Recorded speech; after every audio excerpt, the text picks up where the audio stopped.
jd1noticias.com, a notícia no seu celular. O JD1 TV recebe o pré-candidato ao Senado, Tiago Botelho. Advogado e professor universitário, aos 39 anos, ele disputará o cargo pelo Partido dos Trabalhadores. Professor, bem-vindo aos nossos estúdios. E para iniciar, por que o Senado e não outro cargo com maior chance de eleição? Olá, Tainara. Olá, ouvintes do JD1. Para mim é uma grata satisfação estar aqui. E eu tenho falado sempre que eu gosto muito da imprensa. O meu partido não ataca jornalistas e não ataca a imprensa. Então eu me sinto muito confortável de vir aqui conversar com você. Quanto à sua pergunta, por que não outro cargo que eu tenha chance, eu vou ousar dizer que eu tenho chance. Eu tenho chance de ser senador de Mato Grosso do Sul. E eu vou te dar um exemplo por que eu falo isso. Na última eleição, quando falaram que a Soraya Tronic, eu e a Soraya somos o oposto. Ela defende o projeto do Bolsonaro e eu defendo o projeto do Lula. Mas quando falaram que a Soraya era senadora, o Mato Grosso do Sul não entendeu, né? E eu vou ser essa revelação. Por que eu falo isso? No Mato Grosso do Sul tem 1.800.000 votos, tá? O presidente Lula, ele vai ter muito voto nesse estado e eu vou convencer as pessoas, para além das pessoas que não gostam do Lula, que o nosso projeto é o melhor.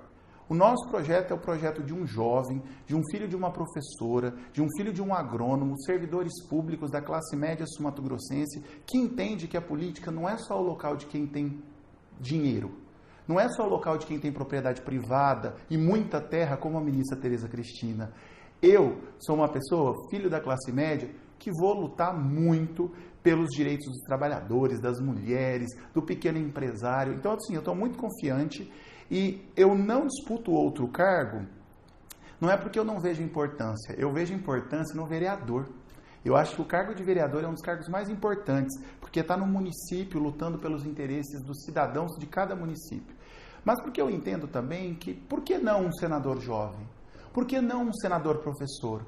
Por que todos precisam ser ricos? Por que todos precisam ter muito dinheiro?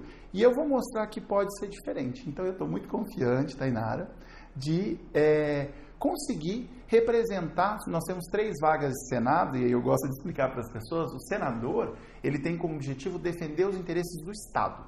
Enquanto o deputado federal tem interesse em defender os interesses do povo, eu estarei defendendo os interesses do Estado. E aí eu vou ser o senador do Pantanal, eu vou ser o senador de Bonito, eu vou ser o senador dos pequenos empresários que estão desassistidos hoje.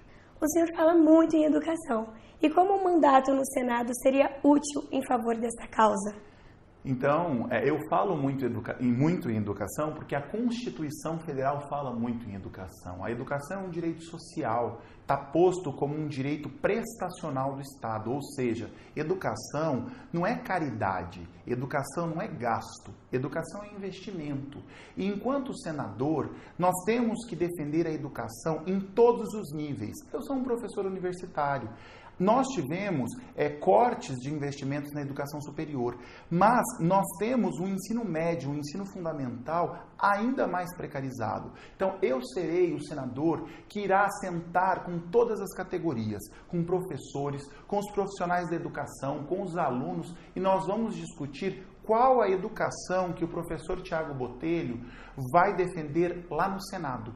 E aí, o projeto de lei que eu vou apresentar vai ter a minha assinatura, mas vai ter a assinatura de 50.000 professores, de 100.000 alunos, de 100.000 profissionais da educação. O meu compromisso, o meu projeto não é individual.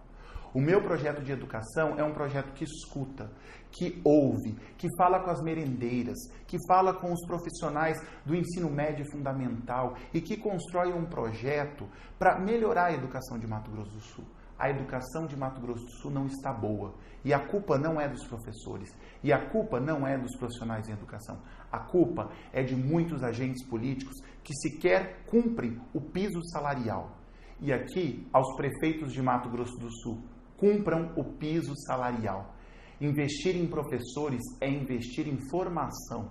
Então, eu estou feliz porque eu sou professor. Eu sou filho de uma mãe professora e eu falo isso, eu vou falar muitas vezes. E a minha mãe, ela às vezes não tinha com quem me deixar e ela levava para a sala de aula. E eu ficava no fundo da sala de aula.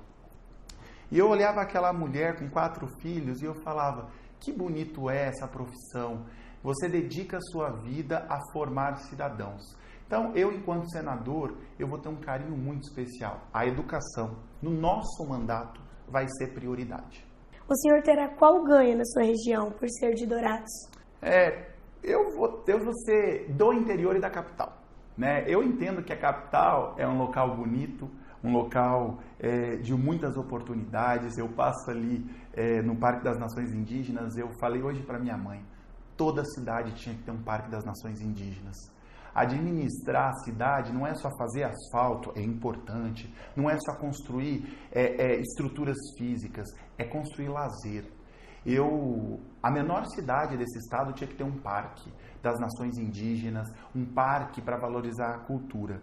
E aí, o interior, ele tem entendido que eu sou um filho do interior. Eu nasci em Vinhema, cresci em Naviraí, escolhi Dourados como minha cidade para exercer a docência. E quando eu olho nos olhos das pessoas do interior, elas falam, por que nós não temos representantes? E aí a capital, ela vai entender que eu serei senador da capital do interior. E 800 mil votos estão em Campo Grande, 1 milhão de votos estão espalhados no interior. Então, por que não ter um representante do interior? Sem virar as costas para a capital, estando aqui nos momentos latentes e importantes. Então, eu tenho absoluta certeza que o interior vai se identificar com o filho da Erondina e o filho do Ronaldo. Professor, é possível no quadro de hoje a política ser exercida fora da polarização? Tainara, eu tenho absoluta certeza. Uma pessoa que passa fome, muitas vezes ela não sabe nem o que é direita e esquerda. Uma pessoa que está no bairro mais periférico do interior e da capital, ela quer acessar o SUS, ela quer o direito à creche. E as pessoas de direita e de esquerda com responsabilidade, elas precisam sentar à mesa e entender que nós precisamos melhorar a educação. Nós precisamos colocar comida na mesa sem veneno. Nós precisamos dar emprego, oportunidade. Então, assim, eu não entendo que foi a esquerda que construiu essa polarização. Eu entendo que foi um extremismo de uma direita que não dialoga com mulheres, que não dialoga com gays, que não dialoga com minorias, que não dialoga com o pequeno empresário. Nós tivemos uma pandemia e aqui eu quero falar aos pequenos empresários. Vocês estão desassistidos. A gente só vê pequeno empresário fechando suas portas. A gente só vê, não tem um subsídio, não tem uma política para vocês. E aí é papel da direita, é papel da esquerda sentar e dialogar. Eu, em sendo eleito, eu garanto aos prefeitos de direita e de esquerda que o nosso gabinete, ele vai ser um gabinete de acesso e de diálogo a todos os partidos. Porque não é possível que uma senadora como a Soraya Tronic se feche a atender Ela não é senadora da direita.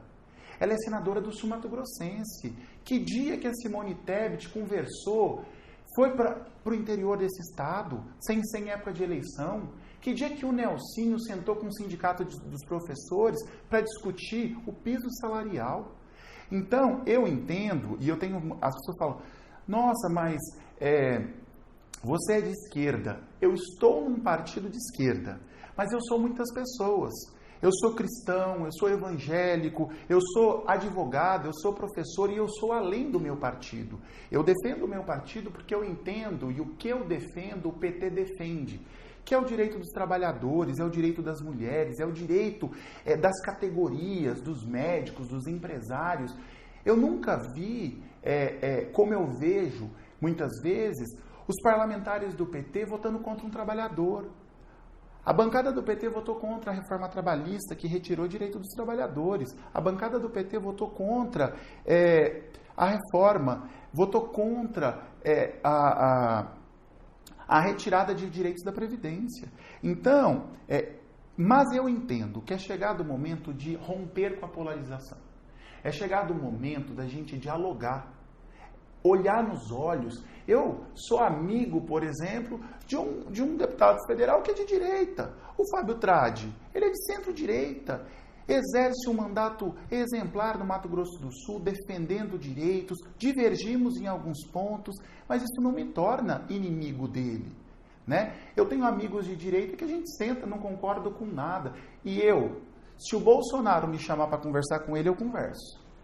Se o presidente Jair Bolsonaro me chamar para conversar, eu vou conversar. Talvez ele não goste do que eu vou falar para ele. Eu vou falar, sua educação, o Ministério da Educação é do século XX, não é do século XXI.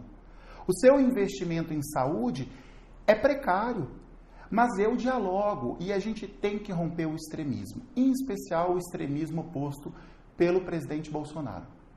Doutor, nós temos uma pergunta agora do jornalista Danilo Costa. Vamos lá? Doutor Tiago, bom dia. O ex-presidente Lula tem afirmado que, se eleito for, poderá promover uma espécie de regulação da mídia e ainda rever a reforma trabalhista da Previdência. O senhor apoiaria esse tipo de medida? Isso não é um retrocesso? Bem, Danilo, vamos lá. São dois temas polêmicos, mas que nós precisamos enfrentar, em especial para quem está se colocando à disposição de ser pré-candidato ao Senado. A regulação da mídia, eu entendo que a mídia tem que ser livre, democrática, mas em todo o direito brasileiro, nenhum direito é absoluto. A mídia, por exemplo, e aí uma parcela da mídia não pode publicar fake news, não pode violentar os direitos democráticos. Então, eu sou a favor de uma imprensa livre, democrática, mas responsável com os seus atos dentro do texto constitucional. Quando se fala em regulação da mídia, ninguém está falando que a mídia tem que andar de acordo com o que o presidente determina. Nós precisamos enfrentar o seguinte problema: como punir as imprensas, e não são todas, que publicam fake news? Como punir atitudes de parcela da imprensa que praticam atos de racismo, de homofobia? É essa regulação que eu entendo que é possível fazer. Mas a imprensa na democracia, e aí o Partido dos Trabalhadores já demonstrou isso. Que dia a presidenta Dilma ofendeu um jornalista? Que dia o presidente Lula ofendeu um jornalista? Nós temos um aumento de violência contra os profissionais da comunicação e o maior agente violentador é o Bolsonaro. Está provado em pesquisa. Então, vocês da imprensa podem contar comigo que, se lá estiver no Congresso Nacional, eu jamais lutarei por uma regulação que ofenda a liberdade de expressão.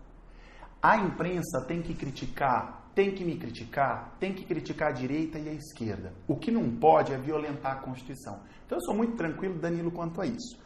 O presidente Lula falou que vai rever a reforma da Previdência e a reforma trabalhista. Eu não tenho problema nenhum em sentar e pegar os pontos negativos, que são muitos. Quando a gente fala de reforma da Previdência e reforma trabalhista, nós temos retirada de direitos de trabalhadores. E trabalhadores que menos ganham, Tainara. Então, nós vamos ter que sim. É óbvio, os pontos positivos nós deixaremos. Os negativos nós temos que rever. Que trabalhador gosta de perder direito? Ao menos eu não gosto. Então, os pontos negativos, e são muitos pontos negativos, nós vamos sentar, vamos analisar, vamos conversar com o presidente Lula e vamos falar: precisamos de mais direitos trabalhistas ao trabalhador. E aqui eu deixo o recado. Os países da Europa têm aumentado direitos trabalhistas. Quem trabalha com mais direito, trabalha mais feliz, trabalha melhor e desenvolve melhor. Pré-candidato, agora nós temos uma pergunta do jornalista Fábio Marque, direto de Corumbá. Que legal! Olá, pré-candidato Tiago Botelho. Meu nome é Fábio Marque, sou jornalista, sou do interior e também formado em Direito, assim como você. A minha pergunta vai ser bem objetiva.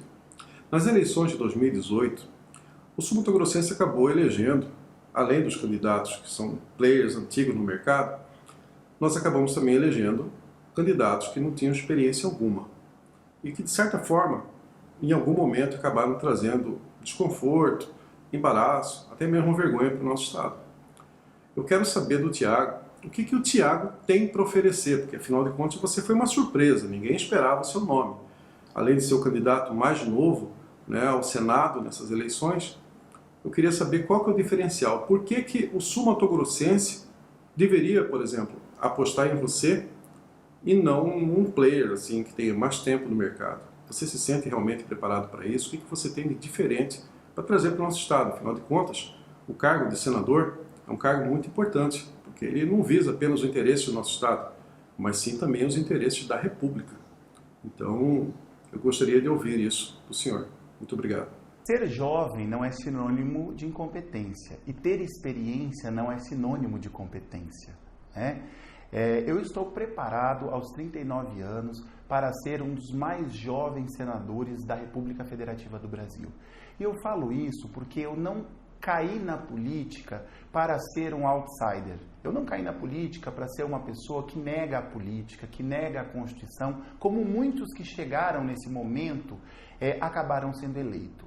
Eu tenho uma formação sólida na área jurídica, busquei fazer mestrado e doutorado na questão ambiental, porque é uma questão latente no estado de Mato Grosso do Sul. Sou advogado, entendo de leis, entendo do processo legislativo.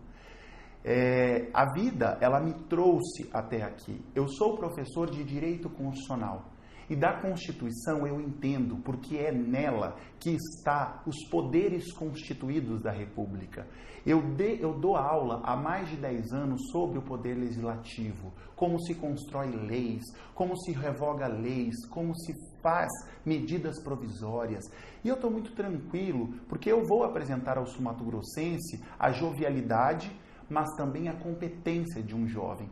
E esse é o meu maior legado. Na próxima eleição de prefeito, eu quero rodar esse estado e encontrar jovens que também se veem não representados pela política sul-mato-grossense. Porque, para ser político, tem que ser mais experiente. Por que um jovem de 17, 18, 22 e 39 anos não pode ser político? Pode. Doutor, nós queremos agradecer a sua participação e a sua disponibilidade. E agora o senhor pode deixar as suas considerações. Obrigado, Tainara. Obrigado, JD1, pelo convite. Estou sempre à disposição. E amanhã, a sabatina com os pré-candidatos ao Senado trará aos nossos estúdios o doutor Odilon de Oliveira. Não percam! JD1Noticias.com. A notícia no seu celular.